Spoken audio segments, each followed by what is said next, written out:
لنا إلا ما علمتنا إنك أنت العليم الحكيم. أعوذ بالله من الشيطان الرجيم. بسم الله الرحمن الرحيم. إن المنافقين يخادعون الله وهو خادعهم وإذا قاموا إلى الصلاة قاموا كسالى يراءون الناس ولا يذكرون الله إلا قليلا مذبذبين بين ذلك لا إله هؤلاء ولا إله هؤلاء ومن يضلل الله فلن تجد له سبيلا. صدق اللہ العظیم. سورۃ النساء کی آیت نمبر 142 تک ہم پڑھ چکے ہیں. آج آیت نمبر 143 سے درس ہو رہا ہے. منافقین کی علامات، ان کی بری خصلتیں بیان کی جا رہی ہیں، اور ان کو بیان کرنے کا مقصد یہ ہے کہ ایمان والے ان بری خصلتوں سے، ان بری عادتوں سے بچیں اور دور رہیں. سب سے پہلی جو یہاں پر ان کی علامت بیان کی گئی وہ یہ تھی کہ ان کی دوستی ایمان والوں کے ساتھ نہیں ہوتی ہے، ان کی دوستی غیروں کے ساتھ ہوتی ہے. دوسری یہ علامت بیان کی گئی تھی الذین یتربصون بکم، کہ یہ ایمان والوں کے لیے مصیبتوں کے انتظار میں رہتے ہیں کہ مسلمان مصائب کے اندر گر جائیں، پریشانیوں کے اندر گر جائیں.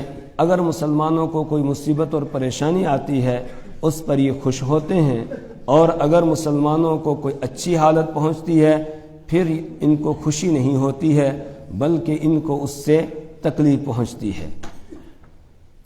تیسری علامت یہ بیان کی گئی کہ یخادعون اللہ، یہ اللہ کو یعنی اللہ کے رسول صلی اللہ علیہ وسلم کو اور ایمان والوں کو دھوکہ دیتے ہیں. تو دھوکہ دینا یہ منافقوں کا کام ہے، مومن کا کام نہیں ہے. اور چوتھی یہ علامت بیان کی گئی کہ وَإِذَا قَامُوا إِلَى الصَّلَاةِ قَامُوا كُسَالَى، جب یہ نماز کے لیے کھڑے ہوتے ہیں تو سستی کے ساتھ کھڑے ہوتے ہیں، ذوق کے ساتھ، شوق کے ساتھ نماز نہیں پڑھتے ہیں، خشوع اور خضوع کے ساتھ نماز نہیں پڑھتے ہیں، بلکہ جیسے سر سے کوئی چیز اتارنی ہو اس طریقے سے یہ نماز پڑھتے ہیں. اور پانچویں ان کی خصلت یہ بیان کی گئی کہ یراؤون الناس، کہ یہ لوگوں کو دکھلاتے ہیں، دکھلاوے کے لیے عمل کرتے ہیں. ان کے سارے کام دکھلاوے کے لیے ہوتے ہیں، دکھلاوا کرتے ہیں یہ. اور چھٹی یہ خصلت ان کی بیان کی گئی وَلَا يَذْكُرُونَ اللَّهَ إِلَّا قَلِيلًا، یہ اللہ کو بہت کم یاد کرتے ہیں، اللہ کا ذکر نہیں کرتے ہیں، بہت کم کرتے ہیں. اس کے بعد آگے ساتویں ان کی خصلت بیان کی جا رہی ہے مذبذبین بین ذالک، مذبذبین بین ذالک، وہ تذبذب میں پڑے ہوئے ہیں، وہ اس کے درمیان تذبذب میں ہے. مذبذبین بین ذالک، تذبذب میں پڑے ہیں، کبھی ادھر آتے ہیں کبھی ادھر. لا الہ ہؤلاء، نہ تو وہ ان کے ساتھ پورے طور پر ہوتے ہیں یعنی مسلمانوں کے ساتھ، ولا الہ ہؤلاء، اور نہ ان کے ساتھ یعنی کافروں کے ساتھ. ظاہری طور پر مسلمانوں کے ساتھ ہیں، اندر سے جو ہے وہ کافروں کے ساتھ. تو ظاہری طور پر مسلمانوں کے ساتھ، اندر سے ان کے ساتھ نہیں ہے. اور اندر سے کافروں کے ساتھ ہے لیکن ظاہری طور پر ان کے ساتھ نہیں ہے. تو نہ ادھر ہے نہ ادھر ہے، بس بیچ میں لٹکے ہوئے ہیں. تو بیچ میں لٹکا ہوا رہنا یہ بھی منافقوں کی علامت ہے، ان کی پہچان ہے، ان کی خصلت ہے. مومن جو ہوتا ہے وہ تو پکا ہوتا ہے، مومن جس طرف بھی ہوگا وہ پکا ہوگا، وہ ایمان پر پکا ہوگا، وہ لٹکا ہوا نہیں رہتا ہے. لیکن منافق یہ لٹکا ہوا رہتا ہے، دیکھتا ہے اگر ادھر فائدہ مل رہا ہے تو ادھر دوڑ پڑتا ہے، اگر اس کو محسوس ہوتا ہے فائدہ ادھر ہے تو ادھر چلا جاتا ہے. اسی کو دوسری جگہ قرآن پاک نے بیان فرمایا وَمِنَ النَّاسِ مَن يَعْبُدُ اللَّهَ عَلَى حَرْفٍ فإن أصابه خير اطمأن به وإن أصابته فتنة انقلب على وجهه خسر الدنيا والآخرة ذلك هو الخسران المبين. کہ کچھ لوگ ایسے ہیں جو کنارے پر رہ کر عبادت کرتے ہیں. وَمِنَ النَّاسِ مَن يَعْبُدُ اللَّهَ عَلَى حَرْفٍ فَإِنْ أَصَابَهُ خَيْرٌ اطْمَأَنَّ بِهِ. اگر کوئی بھلائی ان کو ملتی ہے، ان کو لگتا ہے یہاں سے فائدہ ہے، مطمئن ہو جاتے ہیں. اور جیسے ہی کوئی پریشانی اور مصیبت آئی انقلب علی وجہہ، تو بس فوراً وہ الٹے پاؤں واپس لوٹ جاتے ہیں. خسرت دنیا والآخرہ. اللہ فرماتے ہیں ایسے لوگ دنیا میں بھی نقصان میں اور آخرت میں بھی نقصان ہے. اور پہلے پارے میں سورۃ البقرہ کے دوسرے رکوع میں ہم پڑھ کر آئے کہ ان کی مثال ایسے ہے کلما اضاء لهم مشوا فيه واذا اظلم عليهم قاموا، کہ ان کی مثال ایسے ہے جیسے ایک آدمی جب بادل چمک رہے ہوں، بجلی چمک رہی ہو، بادل گرج رہے ہوں، اس وقت وہ راستے میں چل رہا ہوتا ہے اور بالکل اندھیرا ہو، تاریکی ہو، تو جیسے ہی بادل چمکتے ہیں تھوڑا سا راستہ نظر آتا ہے، یہ آگے بڑھتا ہے.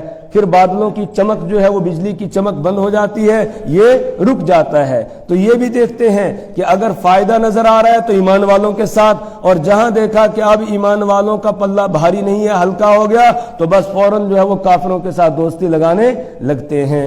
یہ تو منافقوں کی بات تھی، لیکن آج اس طرح کی خصلت میرے اور آپ کے اندر بھی موجود ہے. بہت سارے لوگ ایسے ہیں جو نماز پڑھتے ہیں، صدقہ خیرات بھی کرتے ہیں. کیوں؟ تاکہ ہمارا دنیا کا کاروبار اچھا چلے. اگر تجارت اچھی چل رہی ہے، کاروبار اچھا چل رہا ہے، خوب لمبی لمبی نمازیں پڑھیں گے، قرآن کی تلاوت بھی کریں گے، تسبیح بھی ہاتھ میں ہوگی. اور جہاں دیکھا کہ اب کاروبار ٹھپ ہو گیا، پھر سمجھتے ہیں اب نماز پڑھنے کا فائدہ کیا ہے، پھر نماز بھی گئی، پھر ساری چیزیں چلے جاتی ہیں. گویا ہم یہ اعمال کرتے ہیں کس کے لیے؟ دنیا کے لیے. حالانکہ یہ اعمال کس کے لیے تھے؟ آخرت کے لیے تھی، لیکن ہم کس کے لیے کرتے ہیں؟ دنیا کے لیے. تو جو کام وہ منافق کر رہے تھے وہی کام ہم بھی کر رہے ہیں. صحابہ کرام رضوان اللہ تعالی علیہم اجمعین تو دنیا کو دین پر قربان کر دیتے تھے، دنیا کو چھوڑ دیتے تھے. ایک صحابی ہیں، وہ اپنے باغ کے اندر نماز پڑھ رہے تھے، اور نماز پڑھتے ہوئے باغ بڑا گھنا تھا ان کا. ایک چڑیا جو ہے وہ پھنس گئی، کبھی ادھر جاتی ہے کبھی ادھر جاتی ہے، اس کو نکلنے کا راستہ نہیں مل رہا تھا. تو یہ صحابی نماز میں تھے، جب چڑیا کو دیکھا ادھر ادھر پریشان گھومتے ہوئے تو نماز سے ذہن ہٹ گیا اور چڑیا کی طرف لگ گیا. بس جیسے ہی نماز پوری کی فوراً حاضر ہو گئے رسول پاک صلی اللہ علیہ وسلم کے دربار میں اور کہا یا رسول اللہ صلی اللہ علیہ وسلم، وہ میرا جو فلاں باغ ہے وہ میں نے اللہ کے راستے میں صدقہ کر دیا. کیوں؟ اس لیے کہ اس کی وجہ سے میری نماز میں خلل پڑ گیا. تو وہ دنیا کو قربان کر دیتے تھے دین پر. ہم دین کو قربان کر دیتے ہیں کس کے لیے؟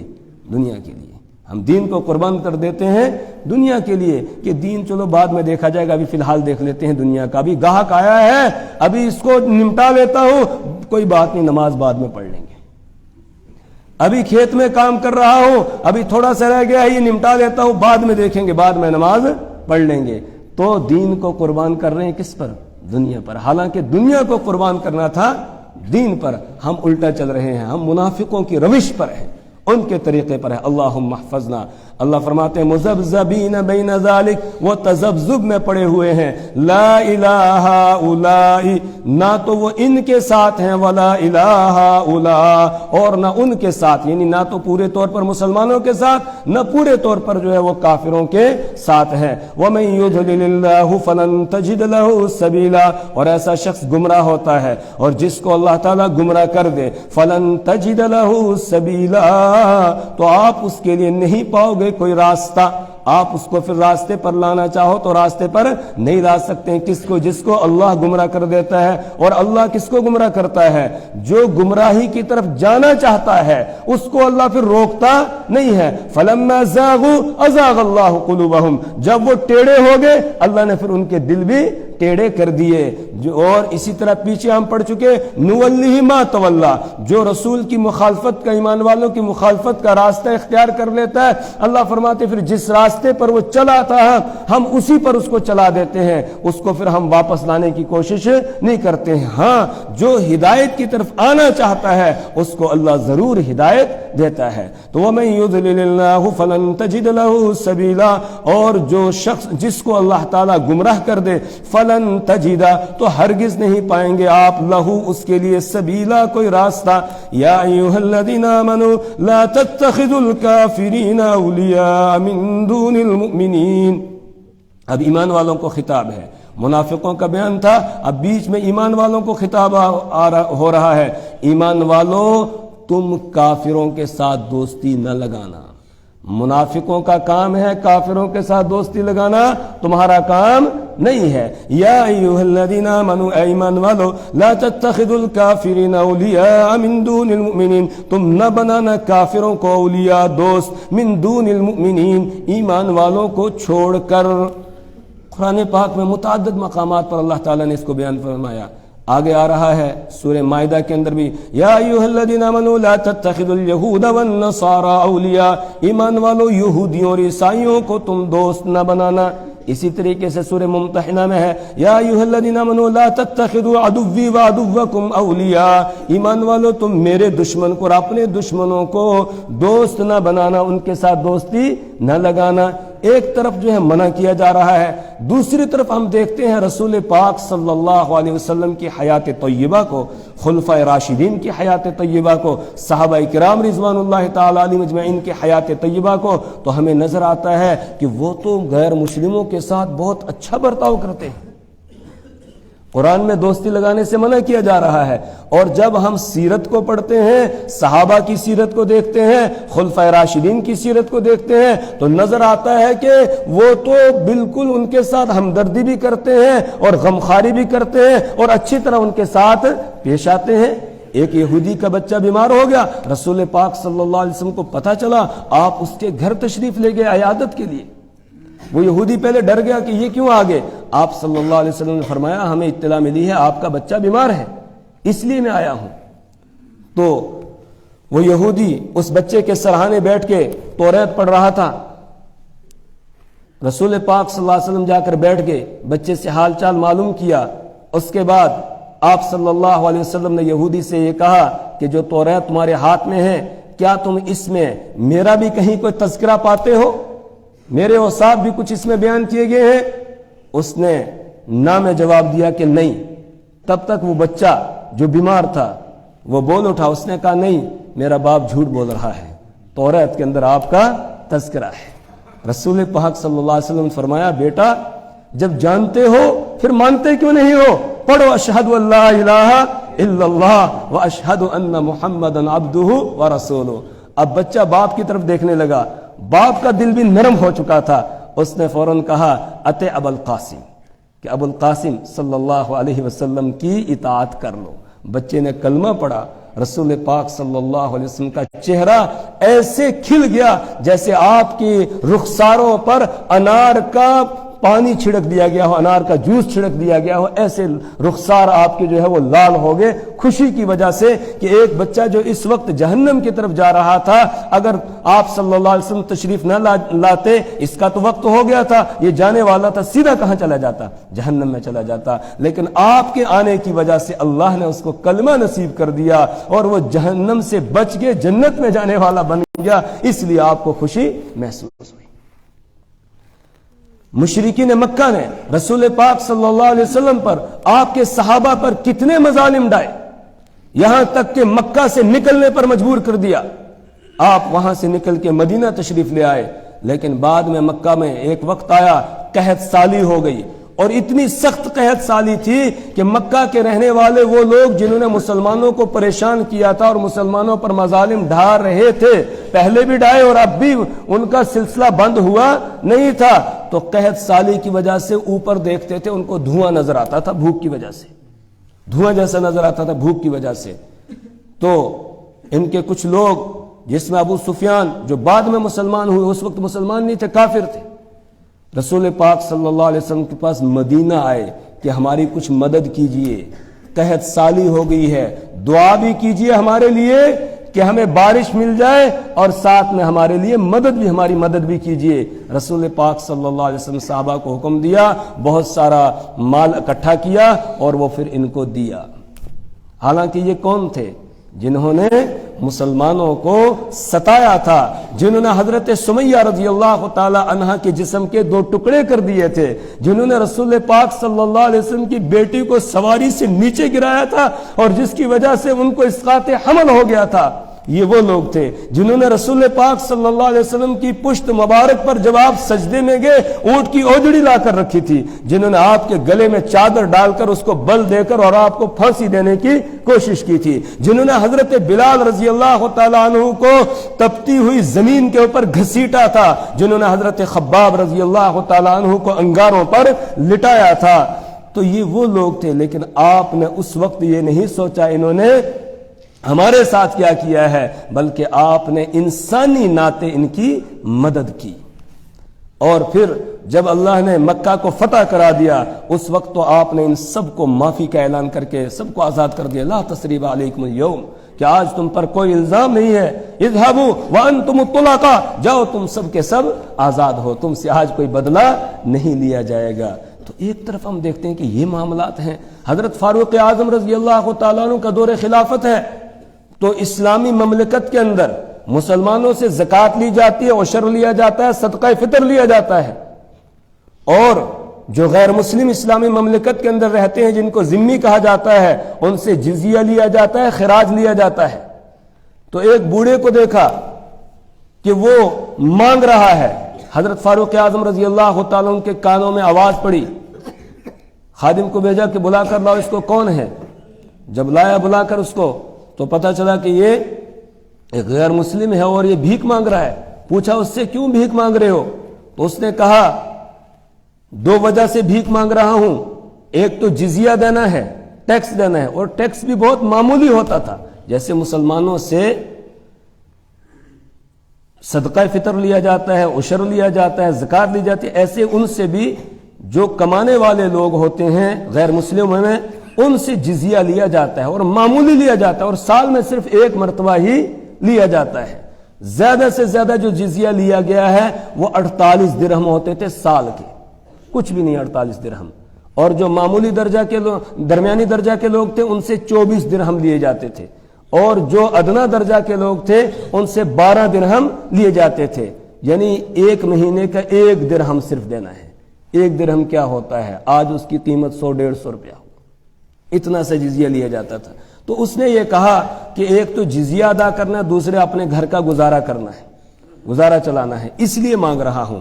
فاروق اعظم رضی اللہ تعالیٰ اسی وقت قانون بنا دیا کہ جتنے بھی غیر مسلم اسلامی مملکت کے اندر رہتے ہیں جب یہ بوڑھے ہو جائیں یا معذور ہو جائیں ان کا جزیہ معاف، ان سے جزیہ نہیں لیا جائے گا، بلکہ بیت المال سے ان کو وظیفہ دیا جائے گا، اور بیت المال سے ان کے وظائف جاری کر دیے گئے۔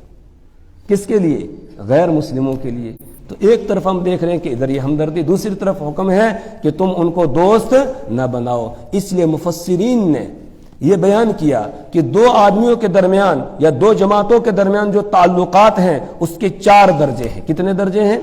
4 درجے ہیں۔ پہلا درجہ ہے موالات کا، دوسرا درجہ ہے مواسات کا، تیسرا درجہ ہے مدارات کا، اور چوتھا درجہ ہے معاملات کا۔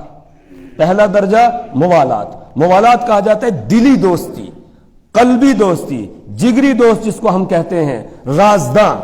یہ تو ایک مومن کے ساتھ ہی دوستی ہو سکتی ہے، موالات، یہ کسی اور کے ساتھ نہیں ہو سکتی ہے۔ ہم اپنے راز غیر کو نہیں بتائیں گے، اپنے بھید غیر کو نہیں بتائیں گے۔ یہ جگری دوستی ایک مسلمان کی مسلمان کے ساتھ ہی ہو سکتی ہے، اور اسی میں آدمی اس کو جس کے ساتھ دوستی ہے اس کو اپنے لیے آئیڈیل بناتا ہے، نمونہ بناتا ہے۔ تو یہ دوستی تو ایک مسلمان کی مسلمان کے ساتھ ہی ہوگی، کسی اور کے ساتھ نہیں ہوگی۔ دوسرا تعلق ہے مواسات کا۔ مواسات کا مطلب ہے ہمدردی کرنا، غمخواری کرنا، اسی طرح نفع پہنچانا۔ تو یہ وہ غیر مسلم جو مسلمانوں کے ساتھ برسر پیکار جنگ نہیں کر رہے ہیں، اس کے علاوہ ہیں، یعنی جنگ کرنے والوں کو چھوڑ کر جتنے بھی دنیا بھر کے غیر مسلم ہیں ان کے ساتھ ہم مواسات کر سکتے ہیں، ہمدردی کر سکتے ہیں، غمخواری کر سکتے ہیں، ان کو نفع پہنچانے کی کوشش کریں گے۔